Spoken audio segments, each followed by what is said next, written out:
this is less fundamental, but more like how to improve. So the first point I want to bring out is how to input. By input, I mean like watching videos, watching guides, just watching content in general. Yeah. So when you watch these, I mean, there's a lot of resources on the internet. Like, you can watch the Chinois Cup. There's like video from regionals. There's like, a lot of stuff like guides. Like, there are a lot of resources online, but if you can use them efficiently, you can improve a lot faster. So I've been a fast learner since I was in school, and this is the method that I usually use. That is, when I try to learn something, I want to watch something, I will I will start with a purpose. Mm. So say when you have a purpose, your brain functions differently. So let's say, for example, we play RG Luffy, and I want to know, do I leave a dawn up on 2 dawn turn or search? If this Yeah. is Yep. the thing you want to know, when you watch a video, you're gonna focus on this part. So say, for example, you get to any YouTube video, like my video, and then you're gonna look if I leave a dawn up on 2 dawn turn or not. And then you're gonna focus on the impact of this action to the entire game. When you have a purpose while you watch, you're at least getting something from the video, because if you don't have a purpose, you're just watching, at some point your brain is going to space out, and then after 20 minutes you remember nothing from the video. But if you watch with a purpose, you're going to get the thing that you need, and you somehow will remember the entire video better when you have a purpose, because your brain is online the entire time. um, but for this, you need to narrow down on the stuff you want to focus on. So I would do max 3 things you want to focus on,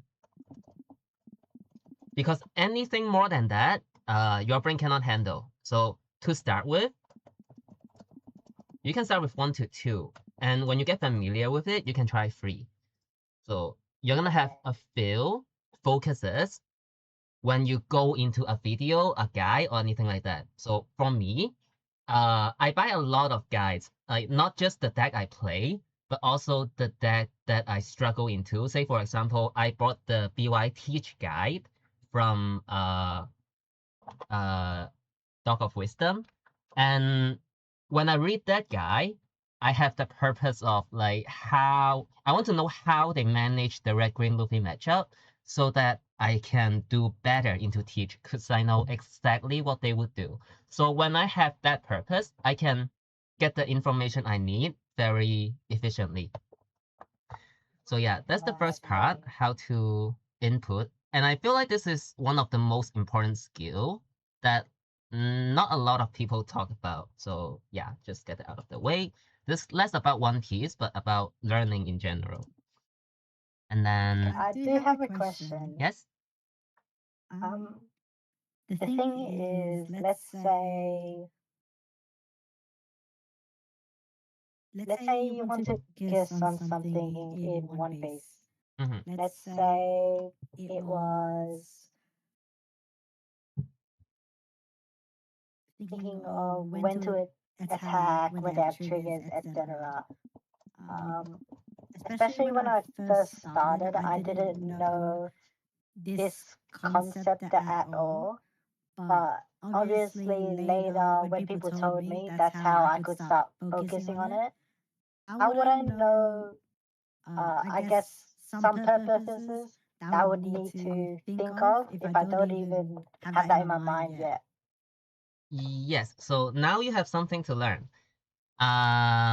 So for that, to play around the trigger, you need to first know what trigger they have.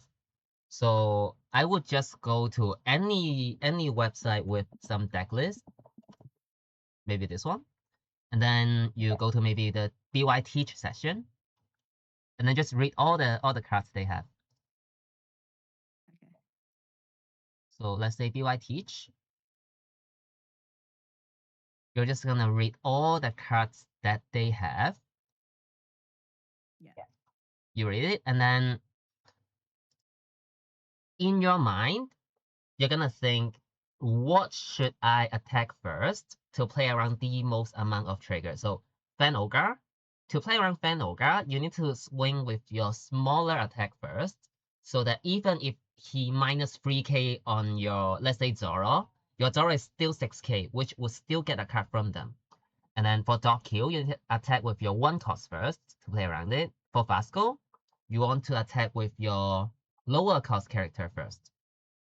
And then for Teach, you want to attack with your 5 cost or lower character first. So this is a bit overlapping with Vasco. And that's about it. So to attack into Teach, you're gonna swing your 5 cost or lower character first, because that would play around the 8 cost Teach and the Vasco, which is the more common triggers. Yeah. Yeah, if you start like that, you should be just fine. Yes. Okay. And also, yeah, let's say you want to know this when you're watching a video. So you just go on my channel, look at any Teach game maybe. Let's see if I have a Teach game. Here. You're gonna focus on how I attack into Teach. Like, what character do I start with? Like this. Okay. Yeah.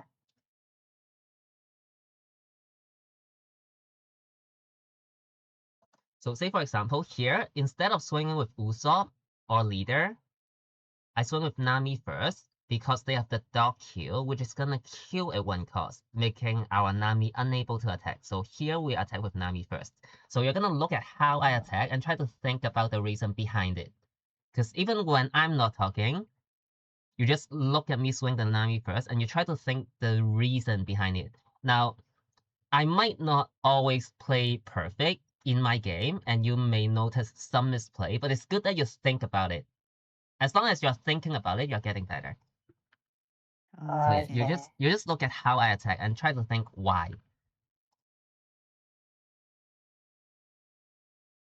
And so this is what you should do when you watch a video. Like whenever you watch some video, you're gonna go into it with a purpose, with at least one thing you want to get from the video.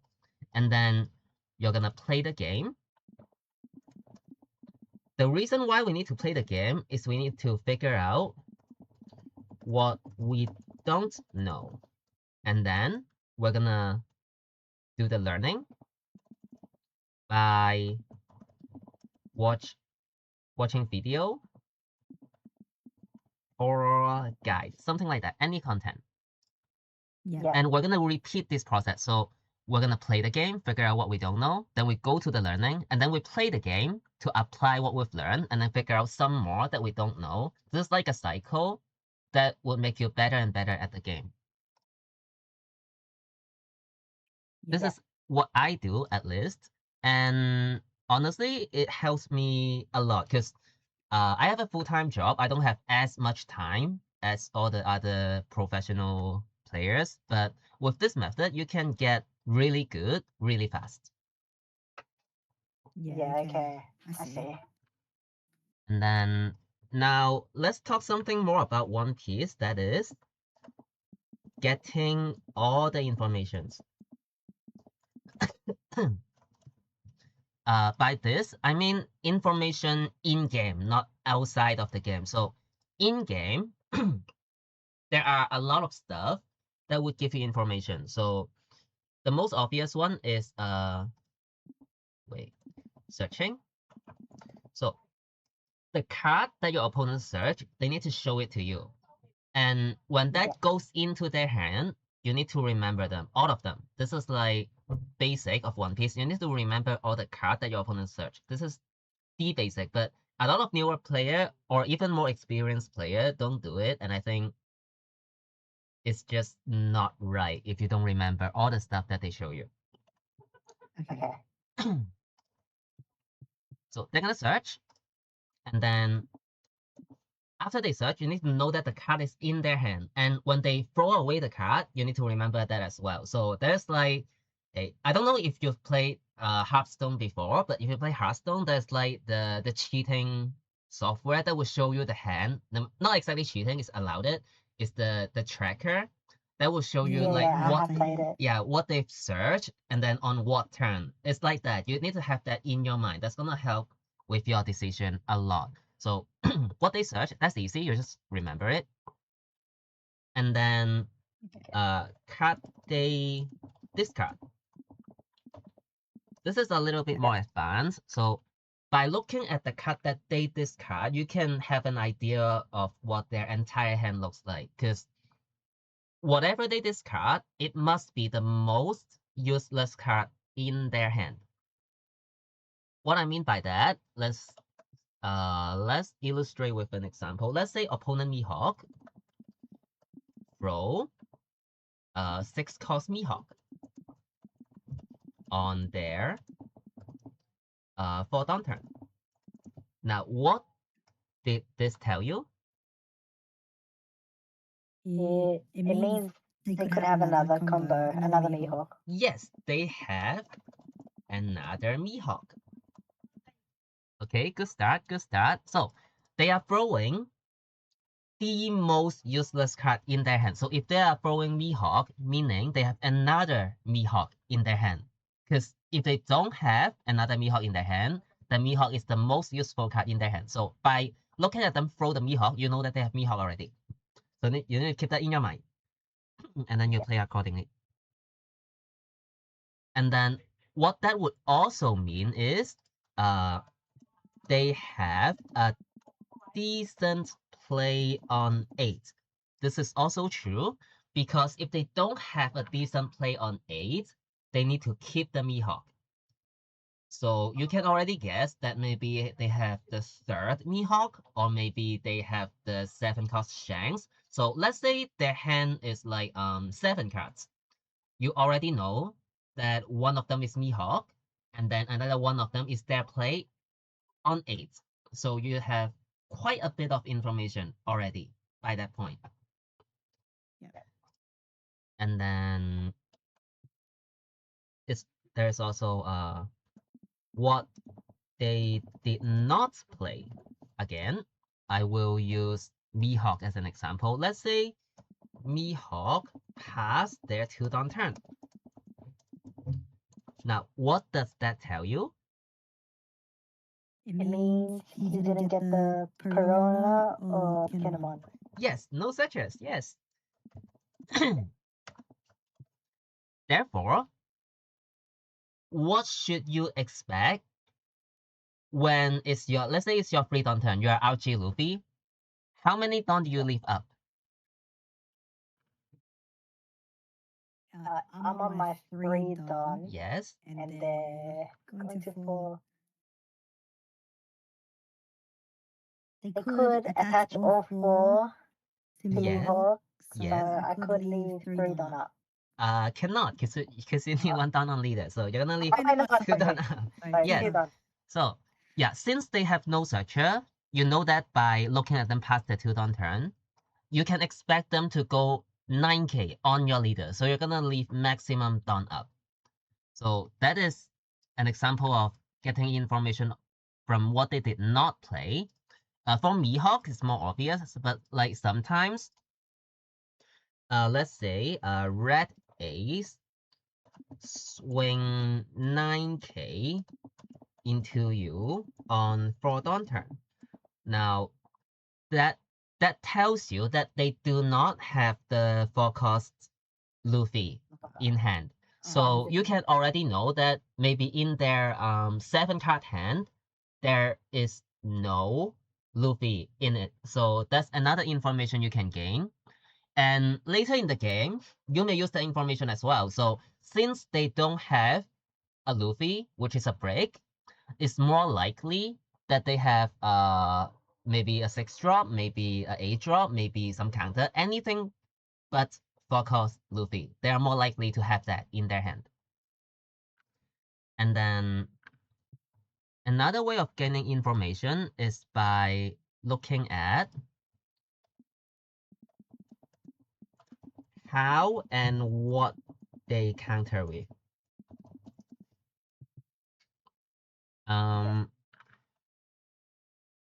So looking at how they counter, so maybe you swing 5 into 5, they give 2k.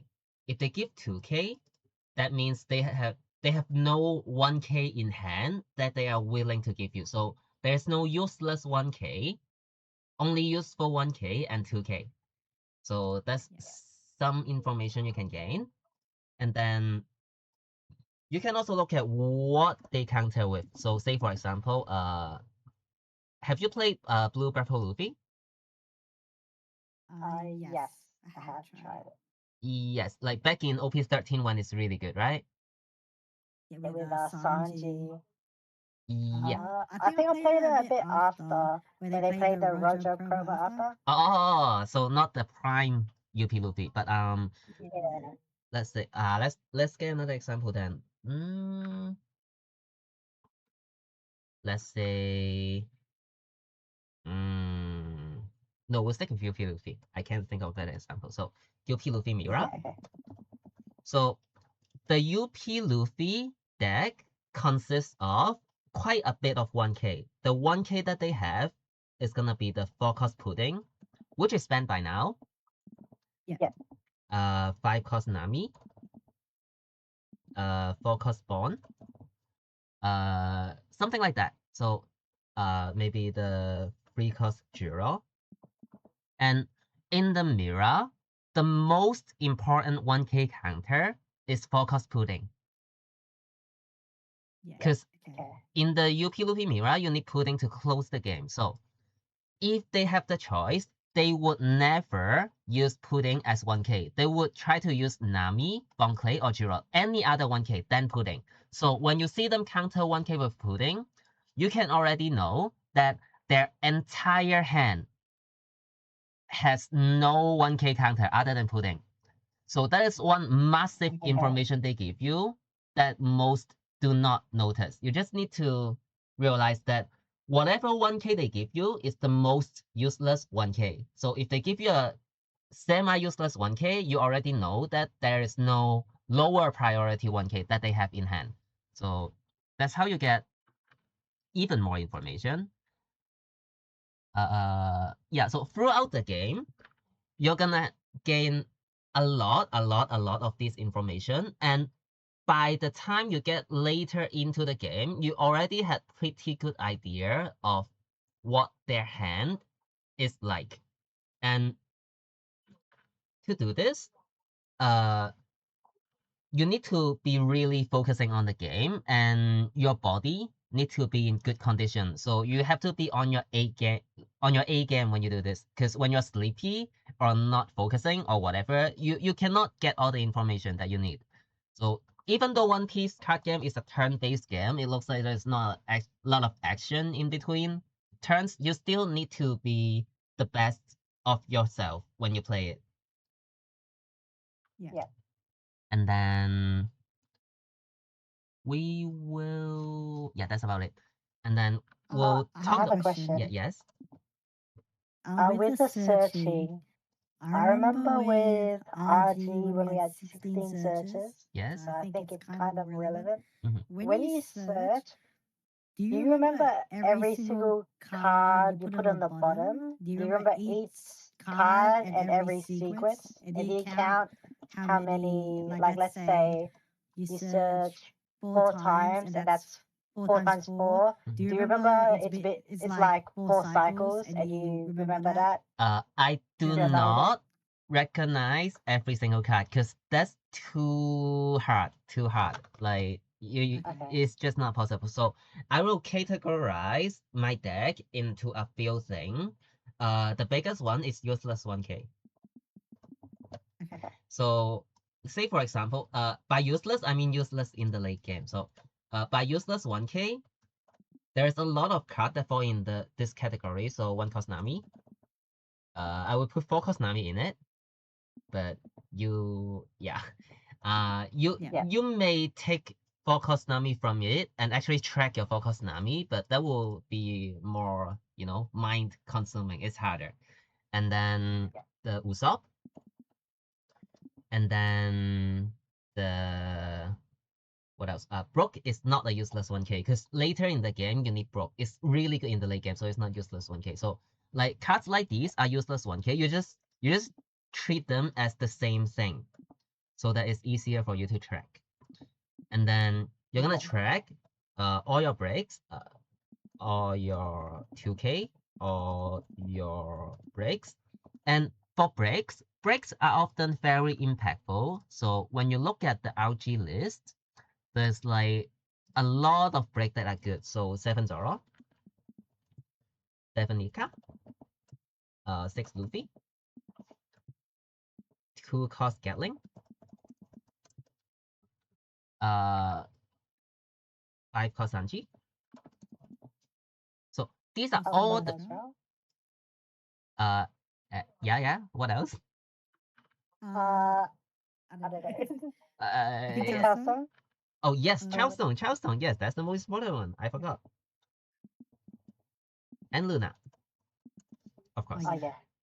And then maybe DMG if you run it. Those are really, really good cards that you want to get, like you want to know where they are later in the game. So I'm gonna remember all that. So let's say on your first search, you see Usopp, Nami Searcher, Seven Nika, and then Chaosung. You have these 4 cards going to your bottom deck. You're gonna remember where your Nika and Chaosung is, and then you forget about the rest because everything that you forget is useful. They are useless 1k. So it doesn't really matter like what they are. Just remember that they are 1ks. I see. Yeah. I'm gonna remember where all these are, and the rest are useless 1k. So that would be like the easier way to do bottom deck tracking. Do you remember the cycles? So, for example, you can think like, I searched 6 times, and in my third cycle, that's where the Luca is. Do you remember things like that or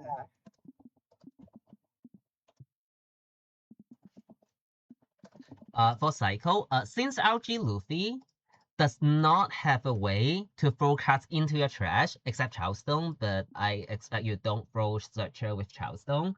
So, like, you can just count all the Searcher on the board, and then you just do the math. So let's say you have 2 Nami, 1 stage, that's 12 cards at the bottom that you know. And then let's say you have 1 Bonnie, that's 12 plus 3, 15 cards that you know. So you'll know that when you have 15 cards left, you're gonna see your first card from your bottom deck. Just count all the searchers you've played and then do the math. And that should be good enough for RG Luffy. One thing to remember, when you miss search, you need to do +1 on your count. But because when you miss, your Nami is sending 5 cards instead of 4. Yeah. And then there's also Graph Blade and Jet that would bottom deck your stuff. You need to like count that as well. So let's say they Graph Blade 2 of your character, you need to um increase your count by 2 because there's 2 more cards at the bottom that you know now. So yeah, that's just small things. But for the most part, it should not be that hard. Just count all the searches you play, and then all the graph play they play. Yeah. So yeah. Okay. Okay. Back to yep. For getting all the information, I think that's about it. And then Okay, and then we'll introduce a concept which is, I think, really important in the One Piece card game or any card game in general, but especially in One Piece card game. That's the clock. I don't see a lot of people talk about it, but this is like how I think about the game and what I think is the most important part of the game. So by saying clock, what do we mean?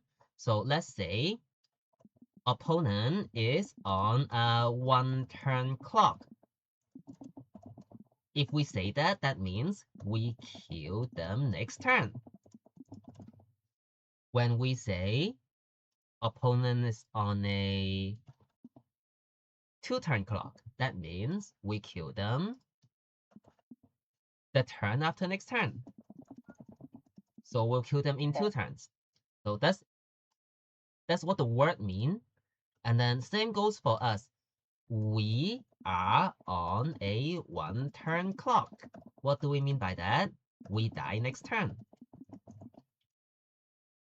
So yeah, that's basically what the word means. And the reason why this is so important is because with the clock in mind, you're gonna make your decision of swinging face or swinging board a lot better. Because in the One Piece card game, what are our goal? Our goal Oh, yep. is to kill opponent before we are killed.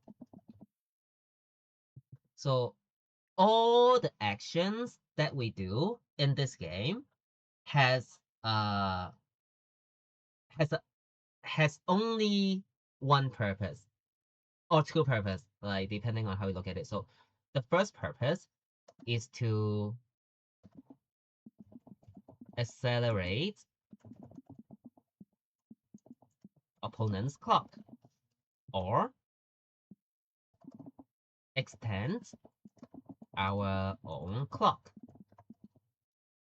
It's one of the two. So let's get it with a better example. So for example, when we swing face, let's say we swing 9k face, 9k face. So by doing that, instead of dying in 3 turns, your opponent is gonna die in 2 turns. And by doing that, you make them die 1 turn earlier, which will help with our goal of the game. We want to kill them before they kill us. So by going for their face, we can kill them faster. So why do we go for board then? When we go for board, we're gonna kill one of their character, and then when they have less character, there's less attack that is coming, and that will make us survive for 1 more turn. So we have 1 more turn of playing the game. So by that, we extend our own clock. So by performing action to either accelerate opponent's clock or extend our own clock, we're gonna kill our opponent before they kill us, which is the ultimate goal of the game.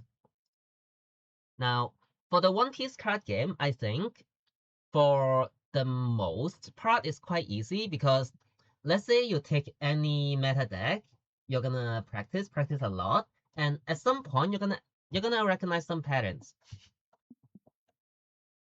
So let's say, for example, you play Archie Luffy. Like on 4 down turn, you play Usopp. On 6, you play Luffy Usopp. On 8, you play, whatever. And from 1 to 10 down turn, it's pretty straightforward. There's like a clear goal that you want to get into.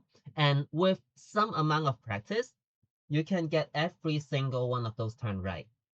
But in the late game, it's a bit more trickier because in the late game, a lot of stuff can happen, and every game is different in the late game. So to navigate the late game well, which is one of the more challenging part of One Piece card game and what separate like really, really good player from the average is how they approach the late game.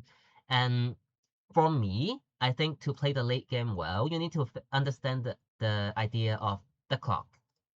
So this skill is very useful for Algae Luffy, especially because Algae Luffy it's a deck that make opponent very confusing about your clock because Algae Luffy's clock work different from other leaders. What I mean by that is when you play any other leader that is not Algae Luffy, every turn you will lose resources. And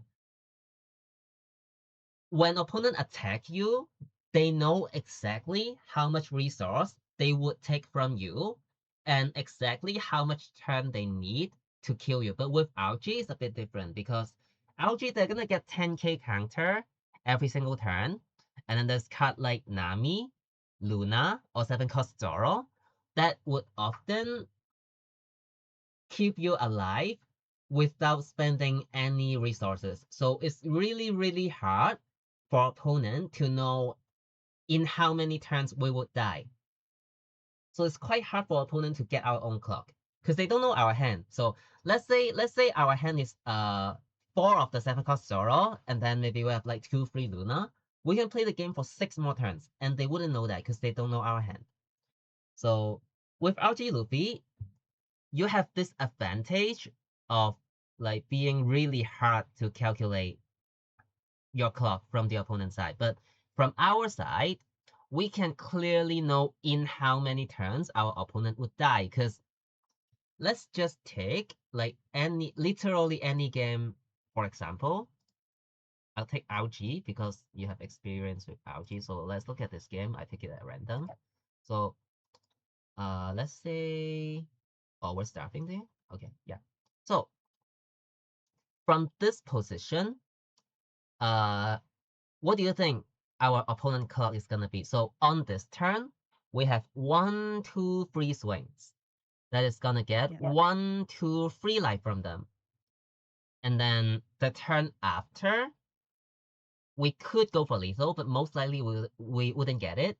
So like after this turn, after we swing, our opponent is on a 2-turn clock. We don't kill them the next turn, but we definitely kill them the turn after. This is how you calculate your clock. And when opponent is on a 2-turn clock,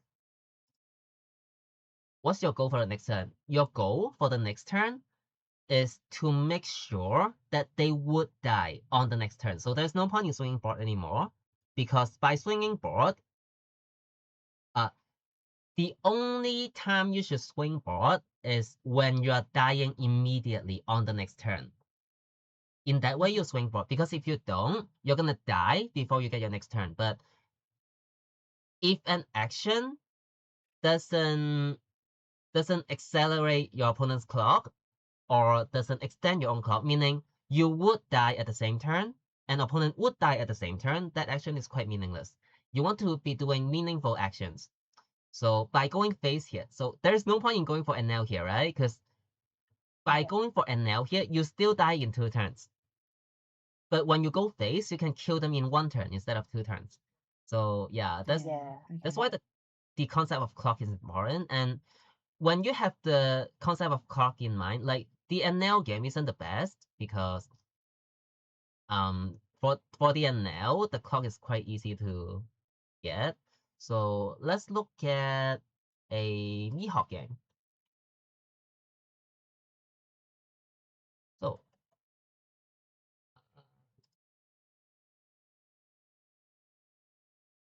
So like from this position, you can see that they have a lot of cards in hand. They have like 3 life, but still, we can like try to guess in how many turns they're gonna die. So when we swing 7 into face, they either give us a counter event or a life.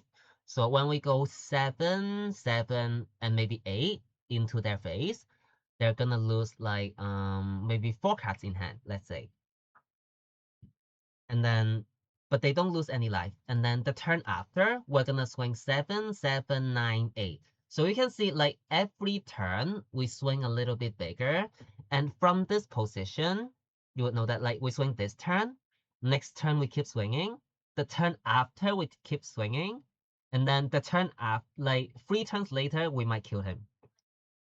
So that's what the clock looks like. And then you're gonna you're gonna try to think about in how many turns you're gonna die.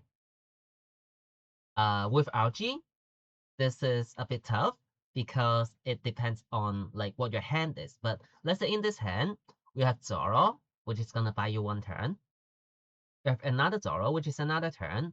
And since their board is 7 costs and lower, with the Luna, you probably get 1 turn as well. So for the next 3 turns, you're not gonna die. So as this game go on, you're gonna win out on the race.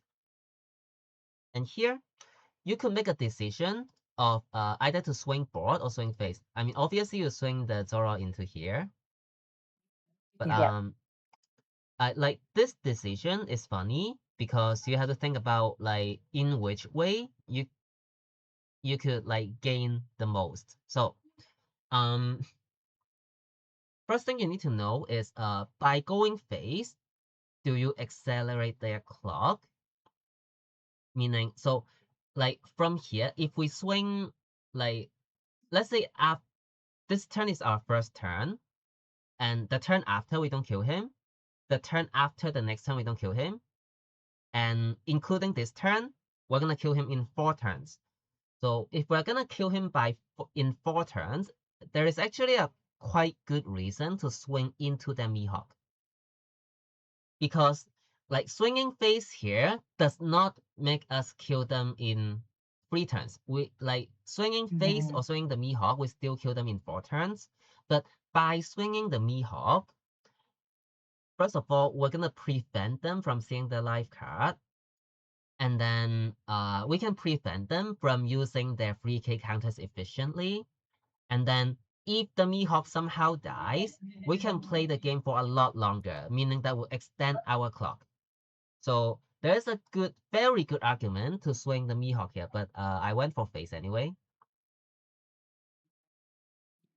You went for face because you wanted to burn the Avatar to just suddenly just Yeah, buy well, now that I think about it, I think going for the Mihawk is a bit better because going face does not accelerate their clock. Like they're still gonna give us 1 card. Whoa, they gave us 2. That's pretty funny. Oh, and then I go for the Mihawk. Yeah, fair enough. Okay. So like this is also fine because we're also killing them on the same turn. Like as long as you're getting a card, most of the time it's not gonna affect the clock by much. But if you somehow get to, kill the character, or you or if you somehow like make them miss curve by not letting them see the life card, it's often correct to swing board instead of face when you can kill them on the same turn anyway. So yeah, you need to know that what action would extend the clock by a lot. So in here, we're gonna kill the Shanks because when we kill the Shanks, their board is small enough that we're gonna die in maybe 1, 2, 3, 4. Maybe we can play the game for 4 turns if we successfully kill the Shanks. So we're gonna kill the Shanks here. And then we swing board, because once we get their board, we can play the game indefinitely, and there is like no way they win the race. Like each turn, they're gonna get 1 life maximum. But then at this rate, we're just winning the race. Just like that. So by having the idea of clock, you're gonna make your decision a lot better than you would otherwise. Like this is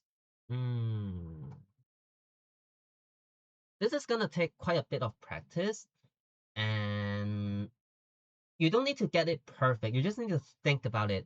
Like so, like starting 10 on turn, because that's usually when the late game begins. At the beginning of the turn, you're gonna think to yourself,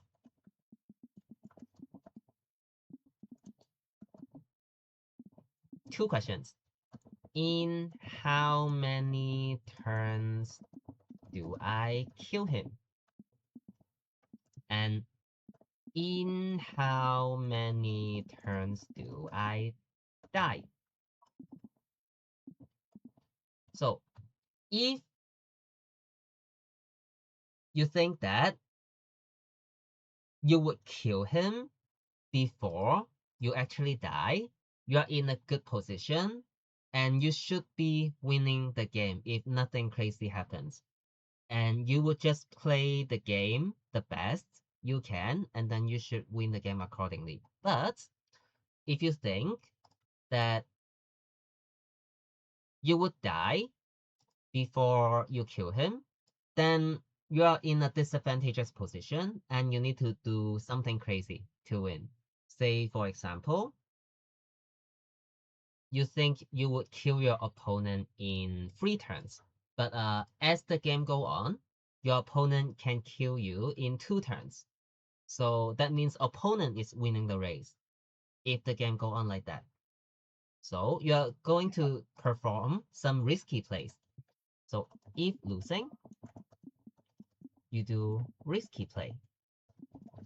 Because if you play safe, you never win. But if you're winning, you can play safe because you're winning. So by knowing the exact clock and by like constantly thinking about it, you can make your late game decision a lot better. So let's say if you're losing, you're gonna perform some risky play, and that includes um desperate lethal attempts. Or you're gonna swing board hoping they have no counter in hand and let everything go. This is examples of risky play, and when you're losing, you're gonna go for those play. Now, most player would know this when they die immediately next turn, but better player would know like 2 turns before that if they keep on playing like this, they would lose, and they would try to do something risky. Say by not swinging your opponent's face, instead they swing board to maybe make them miss curve. Maybe they don't have counter and they let stuff go. So by knowing the game state and the clock of you and your opponent, you're gonna know exactly how you would play and get the best win rate. So when you're losing, you just go for some risky play like that because you need some way to swing the game when you're losing already. But if you're winning, you will just play safe and then play around everything and then just make sure you get that win when you're in a good position. I I see. see. Um, let's see. So So when when checking the checking the clock, clock, right? right? Yes.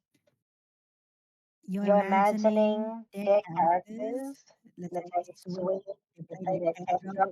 So So you're you're counting counting their their characters characters swing swing to your to your lever, level, and and then then what you what you count count on, and and see see what what goes through. And and then then you'll you'll do do the the same same for your on other them them and and see see how how much much they they were were able to able do to that, do that, right? right? Sorry, bad connections. Let me just. Uh, yeah. Yeah. Please say that again, because I think the connection was bad just now, and it's like iffy the voice. Oh, Oh yeah, it's yeah, okay. okay. Um, Um, I so so still. when when counting the counting the yep, yep, you said Let me just so when counting. disconnect and then. Okay. Uh, Now try. yeah. Uh, uh, so so when Yes, when nice. This is nice. counting the counting Okay. the clock, clock, right? right? Hmm. So So when when counting the counting the clock, clock, you're you're imagining imagining their, the let's say let's it's say their their 10 ten don don turn, turn. they're Hmm. They're playing playing Mihawk. Mihawk. Hmm. You You know, know they they pick pick their their low low pepper, so pepper, they're so they're gonna gonna play play that that next next turn. turn. You're You're imagining imagining they're they're gonna gonna rest rest something, something, have have three three don, don, attach attach it it for the for the most most optimal optimal swings, swings, and and you're you're accounting accounting for for how how much much counter counter and and don don you're you're going to going to use use and how and how much much life you're life you're going to going to take. take. Hmm.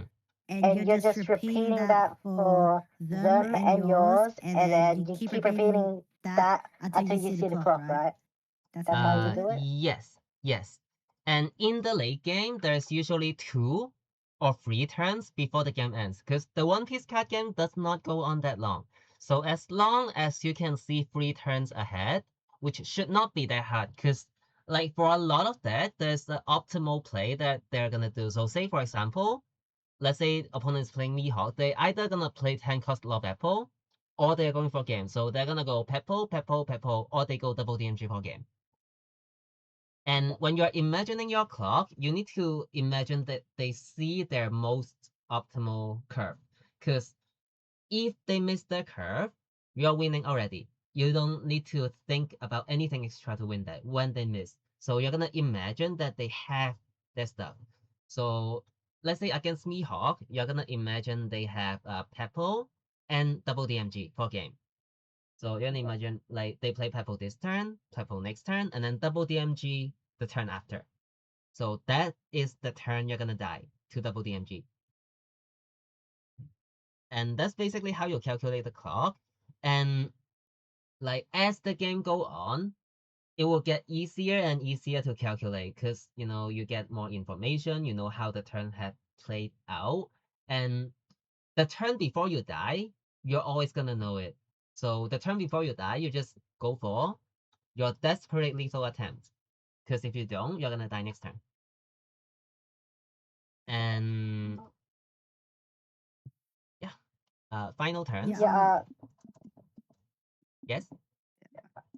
So with this clock as well. So for example, let's say an opponent, like you expect them from predicting the clock, they're gonna swing to life, and let's say let's have an argument bump first, and I'm gonna debate 2 cards, and then I'm gonna my clock, and then eventually one card, and that's how it affect that and then. But if they chose to swing into, let's say, my character, and then like I said, I'm gonna keep it to my I'm gonna burn less counter, which affects me like the clock. How do you like obviously add that valid to realize like, oh, I'm not burning this many counters than I switch to the left. And it has the clock from the deck. I have more cards if they switch to the character. Okay, so you're asking if they swing into your character, how that would affect our calculation, right? Yeah. So, okay, so if instead of swinging face, they swing your character, what's gonna happen is they kill us slower, but in turn, we also kill them slower. Okay. Since they swing into our board instead of our life, we're gonna have like one extra life because it's the character instead of life that we dropped. And then we'll also kill them slower because if they kill our character, we have less attacker, and then we would maybe kill them 1 turn later. So in that exchange, it actually doesn't affect the clock that much because if they swing big enough to kill your character, that swing is also big enough to take your life. And then for the character that we have, what is our character gonna achieve? Well, the best they can do is they take one of our opponent's life because it's one attack, right? That's the best they could do. Yeah. So in this exchange, it's kind of like trading our life for their life. So like both of us get one more life, kind of like that. So even if they swing into your board, if you're winning, you should be still winning. If you're losing, you should be still losing because this is not the early turn. This is the final turns. So regarding character, so you think of a character, like what is character? Well, character is something that is gonna swing every turn. They are attack machines. So like each turn, they are gonna generate value by attacking. So it's like I don't know if you play like Clash Royale. It's like the elixir collector, where it's just gonna generate value over time. That's what characters are. And characters are more useful early in the game because early character, let's say the game will end in 6 turns. Game lasts 6 turns. The character you play on turn 2 is gonna swing 4 times.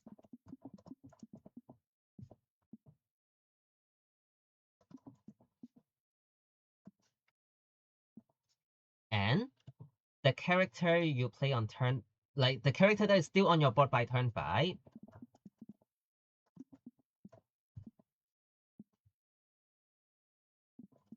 is gonna swing 1 time because the game is ending next turn.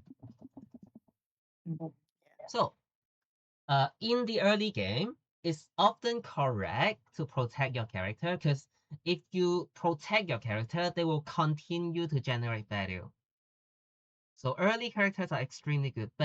But when you got into the late game, oftentimes the life and your character is as important, or the life is more important, if anything. So in the early game, life is less important than character. And then when it's the late game, life is more important than character. And so we only do the clock calculation when we're later in the game, where like letting our character die is not the worst thing ever, because by doing that, we're saving a life of our own. So yeah, you can just imagine they're gonna swing base, because if they swing board in the late game, most of the time it doesn't mess with the calculation that much. Okay, I see. And then like this clock calculation does not have to be very, very, very accurate.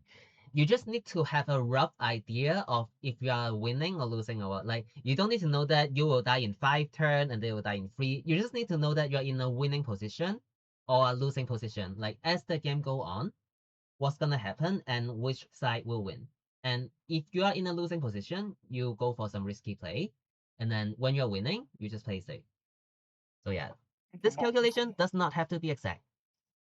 But in the final turns, this is the turn where you definitely need to get right. It's like last turn before lethal. So this is the final phase of the game where each side is realistically threatening lethal each turn. And in these turns, it's very important that you know if you would die on the next turn. So to do that calculation, we would imagine what their maximum output would be. Let's find a nail game that I go first. Okay, so let's say, not here. Like starting this turn. Like, let's start this turn.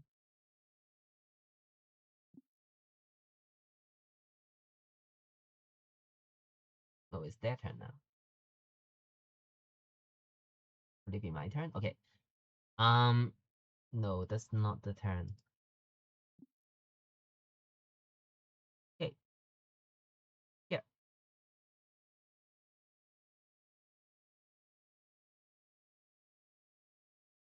Okay, so let's say this a nail game. Can you see the screen? Yeah, I see. Okay. In this NL game, you're gonna calculate what their maximum output would be and do that kills you. So say for example, there's like a 2 Elthor in their trash. So their maximum output is gonna be, they will have 11 done to work with because they start with 6 and then they get 5 more from leader ability. So they will have 11 done to start with. They can split that 11 done like almost however they want. And then you're gonna add the number of Althor that they have. Like each Althor that they still have is extra 1k. So let's say they use 2 Althor already, they have 2 Althor left. So that would be, they start with 11 Dawn, with 2 Althor, it's like 13 Dawn. So let's imagine they have 13 Dawn that they can split on whatever and they kill your Nami, of course. What are the maximum output gonna be? So to start with, we would try and put their 4 Dawn from leader ability onto their like least attackable character. Like in this case, they will put the 4 Dawn on Shura. So let's say 4 Dawn is on Shura already, and then they can split the remaining 9 Dawn. So they would maybe go 1, 2, 3, 4, 5, 6, 7, 8, 9. Wait, they would maybe go 7, 7,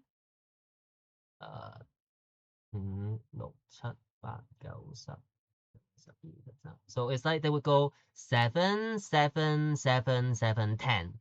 That's around where they would go. So when they go 7, 7, 7, 7, 10, it's not gonna break through our defense. So in this case, we can just push phase and then, survive. Mm-hmm.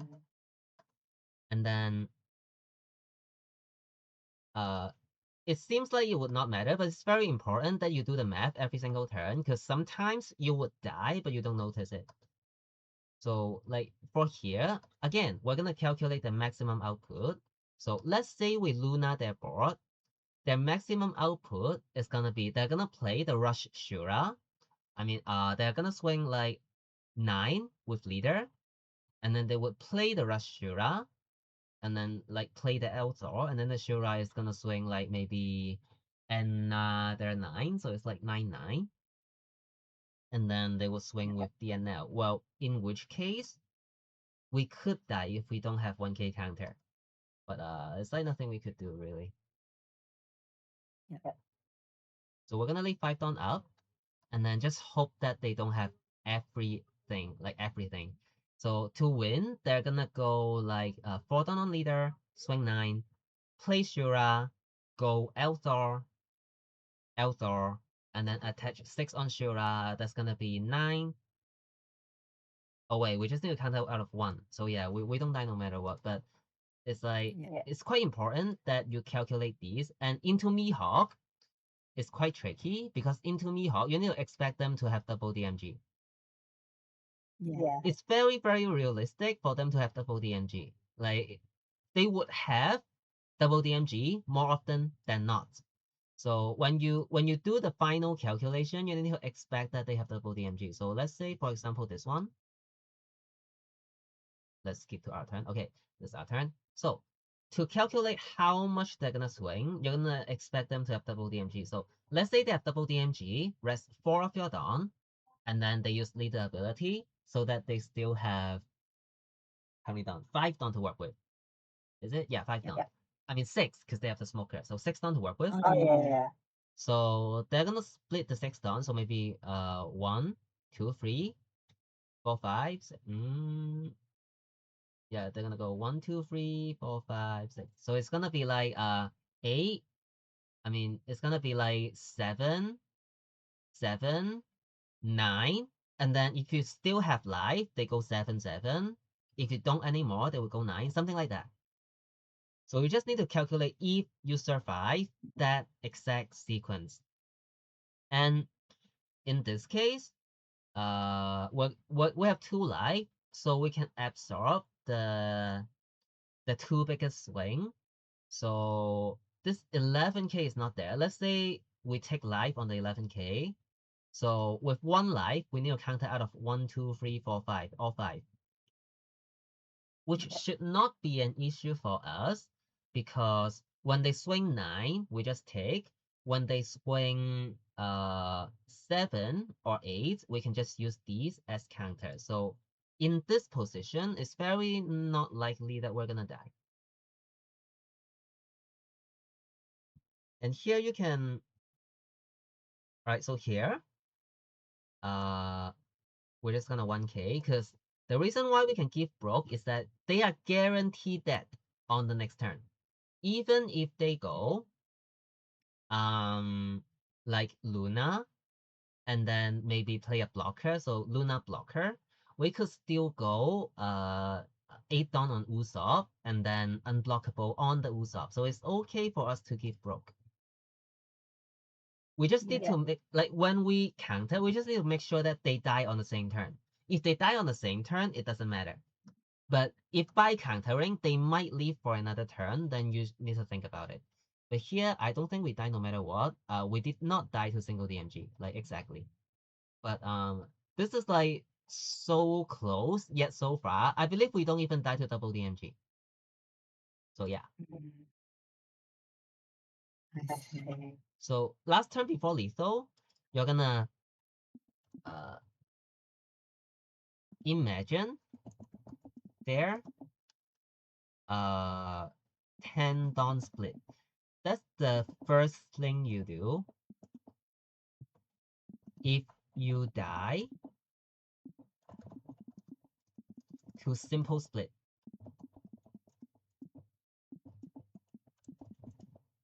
you should go for lethal. Because 10 dawn split does not require any particular card from your opponent hand. When they want to do it, they would just do it. And if you've watched the video from Flash already, you're gonna know a bit about this. But this is a really good website to let you know your maximum dawn split. So let's take an example I like. And then they have like 2 life maybe. We have 10 dawn. We have 5, 5, 5, 2, 2. Let's say opponent has a bunch of cards in hand. And then what is our maximum split? It's in fact 7, 7, 7, 6. Like, instead of going 8, 8, 9, it's 7, 7, 7, 6. Because let's say 1 life. Let's say 1 life. That will make it more obvious. It's 7866. It looks counterintuitive because the 5k characters is our good characters, right? So it doesn't really make a lot of sense to split into the searcher, but splitting with the searcher is actually correct because by splitting onto the searcher, you're gonna force them to counter some bigger attacks. So let's say, for example, you swing 8, they have to counter because if they don't, they are facing a gem with 13k. So if they don't counter 7k, then you counter 13k, which is not good for them. Yeah. And so let's say they counter the 7k, what you're gonna do is you're gonna swing 8k. And then if they take the 8k, you swing 10k, which gets 9k counter from them. But but Okay. yeah, so if they don't counter the 8k, we're asking for 9k. But even if they do counter the 8k, we're gonna swing 6-6. So by going 6-6, we're asking we're asking for 5 we're asking for 9k counter. So this is 9k after life. This is 9k before life.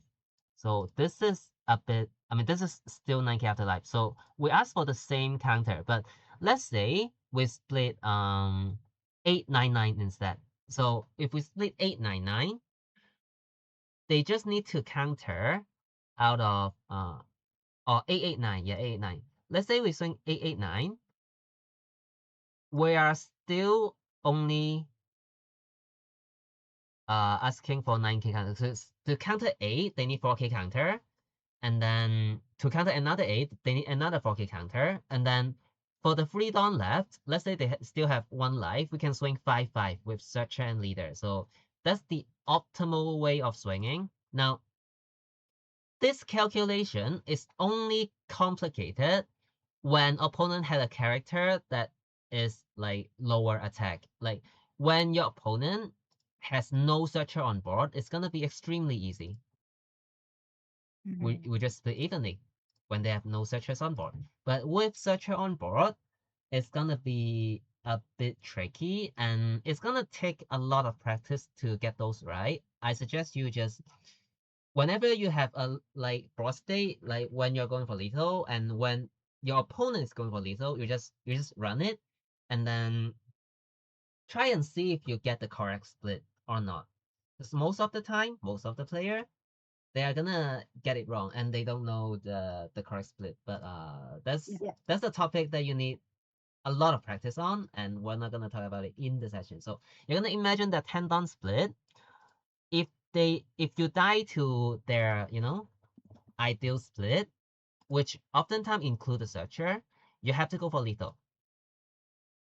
And if you die to specific card, now this is a bit tricky. So this is like if they have, let's say DMG. If they have DMG, you die. If they have DMG, if they don't have DMG, you live. Yep. So in that case, it's a bit tricky. So to do this, you need to find the probability. I mean, you don't need to get the exact one, but let's think about the probability of them having DMG versus probability of them dying to your lethal. So when you go for lethal, assuming no DMG, of course. Yeah. Assuming DMG in hand. So in that case, you're gonna imagine that they have DMG in hand and get the probability of them having it versus the probability of them dying to your lethal. If the probability of them dying is more likely, I mean, no, that's not how it works. Wait. Okay, let's do a flow chart. Have DMG. Let's say if wait. We need Microsoft. Okay, wait. I can do it. Okay, flow chart time. Okay. Yeah. Right. I get the right brush. Okay.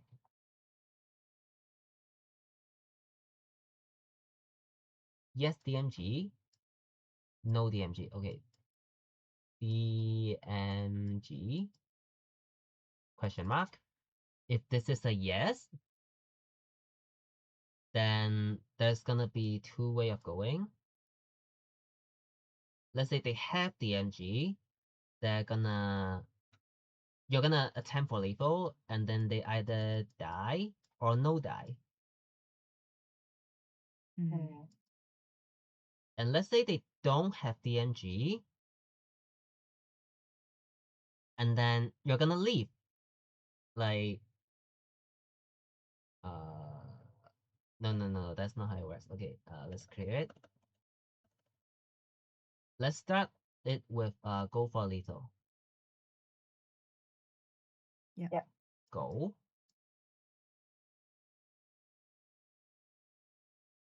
So let's say you go for lethal.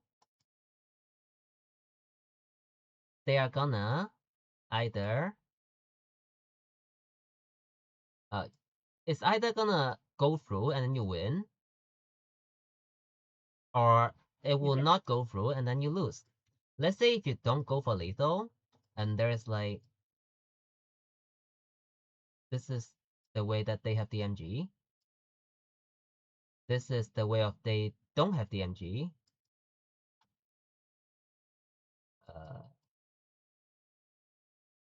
There's the two ways to go. So if they have the MG, you're gonna lose. If they don't have the MG, let's say you're gonna win. Okay. So Um, here you see this tree, and then you just need to know that you just need to calculate if your win rate is better by going for lethal, or is it better by not going for lethal. So when you go for lethal, the probability that it went through is like you can kind of guess it. And then the probability of them having DMG as well, you can like probably guess it. So in this flow chart, if you go for lethal, they are just gonna die, let's say 50% of the time.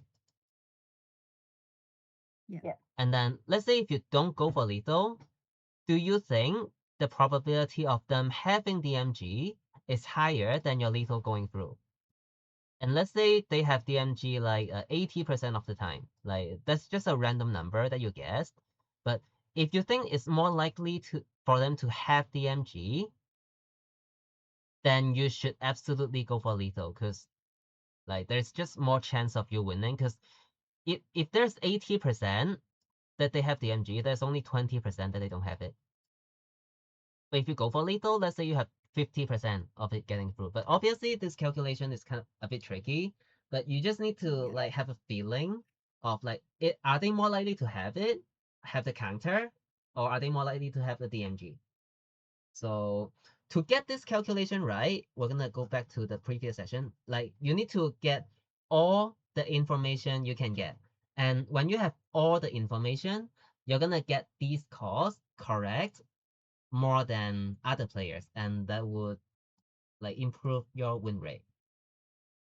So yeah, I think that's about it for today. And Yeah. since you will be with me for a long time, like next time, uh I would like you to like record some video of you playing. Like it doesn't have to be that much. Like 1 game or 2 game is good enough. And then so that I can look at you play and then give some advice. And if we just fix one thing at a time, like over time, you would become a better and better player. So yeah, I wish this Okay, helps, sounds good. and I will see you on the next session. Easy. Thank you Bye. so much. I'll message you about that. Thank you. Thank Bye you. bye. It has been Bye bye. pleasure. Thank you. Bye bye. Bye.